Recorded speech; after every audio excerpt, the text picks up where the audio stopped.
ਸਲਾਮ ਅਲੈਕੁਮ। ਪੰਜਾਬੀ ਲੋਕ ਰੀਤ 29 ਜਲੰਧਰ ਦੈਂਤ ਦੇ ਨੂੰ ਕਹਿੰਦੇ ਨੇ, ਦਿਓ। ਇੱਕ ਦੈਂਤ ਜਿਸ ਦੇ ਨਾਂ ਤੇ ਜਲੰਧਰ ਨਗਰ ਜਾਂ ਸ਼ਹਿਰ ਵਸਿਆ। ਪਦਮ ਪੁਰਾਣ ਮੁਤਾਬਕ ਜਲੰਧਰ ਦੈਂਤ ਸਾਗਰ ਦੇ ਵੀਰਜ ਤੋਂ, ਸਾਗਰ ਯਾਨੀ ਸਮੁੰਦਰ ਦੇ ਵੀਰਜ ਤੋਂ, ਤੁਖਮ ਤੋਂ ਗੰਗਾ ਮਾਤਾ ਦੀ ਕੁੱਖੋਂ ਪੈਦਾ ਹੋਇਆ। ਪਦਮ ਪੁਰਾਣ ਦੱਸਦਾ ਜਦੋਂ ਜਲੰਧਰ ਜੰਮਿਆ ਤਾਂ ਧਰਤੀ ਜ਼ੋਰ ਨਾਲ ਕੰਬੀ ਤੇ ਵਿਰਲਾਪ ਕਰਨ ਲੱਗੀ, ਵਹਿਣ ਪਾਉਣ ਲੱਗੀ। ਤਾਂ ਤਿੰਨਾਂ ਲੋਕਾਂ ਯਾਨੀ ਤਿੰਨਾਂ ਜ਼ਮਾਨਿਆਂ ਵਿੱਚ ਥਰਥੱਲੀ ਮਚ ਗਈ। ਤਿੰਨ ਜ਼ਮਾਨੇ ਲੰਘਿਆ ਬੀਤਦਾ ਆਉਣ ਵਾਲਾ, ਤਿੰਨ ਜਹਾਨ ਵੀ ਕਹਿ ਜਾਂਦੇ ਨੇ। ਰੌਲਾ ਸੁਣ ਕੇ ਬ੍ਰਹਮਾ ਦਾ ਧਿਆਨ ਟੁੱਟ ਗਿਆ।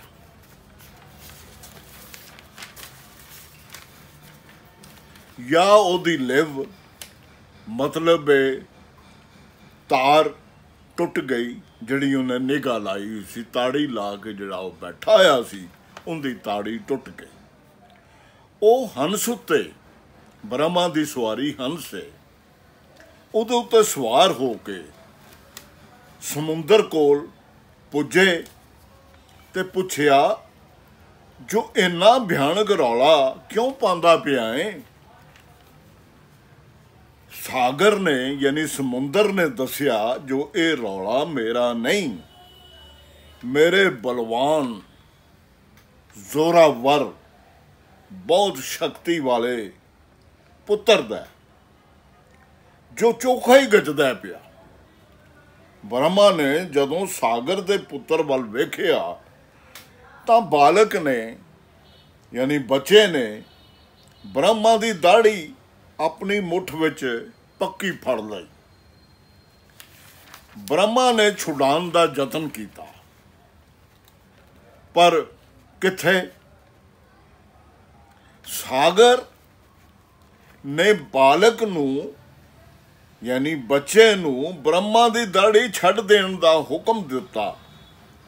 ਬ੍ਰਹਮਾ ਨੇ ਬੱਚੇ ਦੀ ਹੱਦੋਂ ਬਾਹਲੀ ਤਾਕਤ ਦੀ ਵਡਿਆਈ ਕਰਦਿਆਂ ਕਿਹਾ, ਇਸ ਬੱਚੇ ਦੀ ਪਕੜ ਅਸਪਾਤ ਵਾਕਣ ਪੱਕੀ ਹੈ। ਅਸਪਾਤ ਯਾਨੀ ਫੌਲਾਦ, ਸੋ ਇਸ ਦਾ ਨਾਂ ਜਲੰਧਰ ਰੱਖਿਆ ਜਾਵੇ।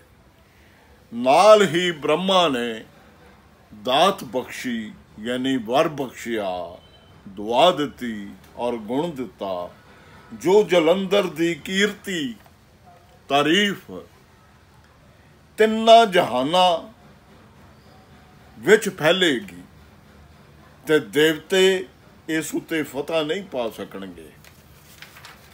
ਜਦੋਂ ਜਲੰਧਰ ਵੱਡਾ ਹੋਇਆ ਤਾਂ ਉਸ ਦਾ ਗੁਰੂ ਸ਼ੁਕਰ ਸਾਗਰ ਯਾਨੀ ਸਮੁੰਦਰ ਕੋਲ ਗਿਆ ਤੇ ਕਹਿਣ ਲੱਗਾ, ਤੁਹਾਡਾ ਬਾਲਕ ਆਪਣੀ ਤਾਕਤ ਨਾਲ ਤਿੰਨਾਂ ਜ਼ਮਾਨਿਆਂ ਜਾਂ ਜਹਾਨਾਂ ਦੀ ਵਡਿਆਈ ਖੱਟੇਗਾ।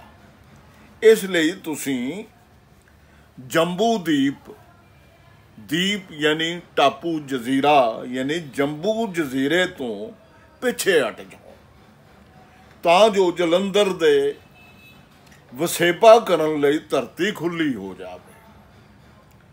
ਸ਼ੁਕਰ ਦੇ ਕਹਿਣ ਤੇ ਸਾਗਰ ਨੇ ਆਪਣਾ ਸਾਰਾ ਪਾਣੀ ਅੰਦਰ ਖਿੱਚ ਲਿਆ ਤੇ 300 ਯੋਜਨ ਲੰਮੀ ਧਰਤੀ ਵਿਹਲੀ ਕਰ ਦਿੱਤੀ।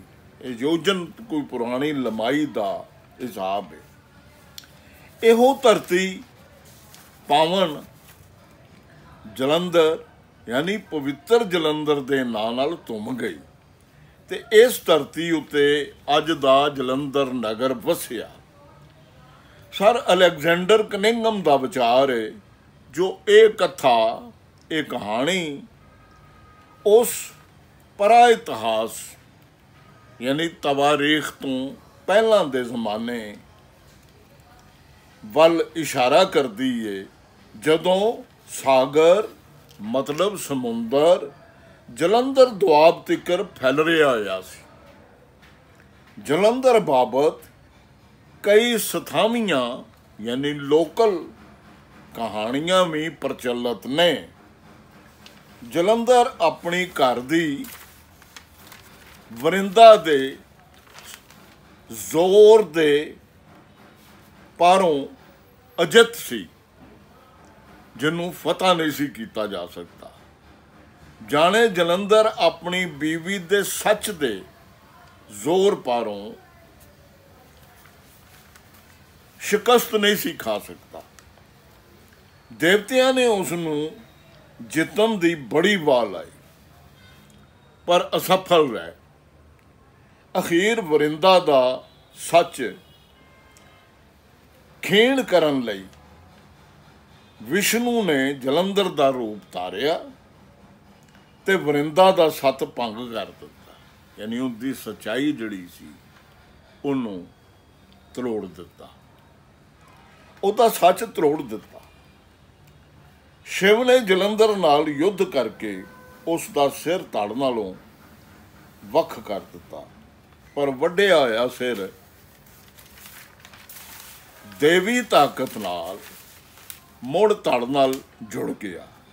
ਸ਼ਿਵ ਨੇ ਕਈ ਵਾਰ ਜਲੰਧਰ ਦਾ ਸਿਰ ਵੱਢਿਆ, ਪਰ ਹਰ ਵਾਰ ਉਸ ਦਾ ਸਿਰ ਮੁੜ ਧੜ ਨਾਲ ਜੁੜ ਜਾਂਦਾ।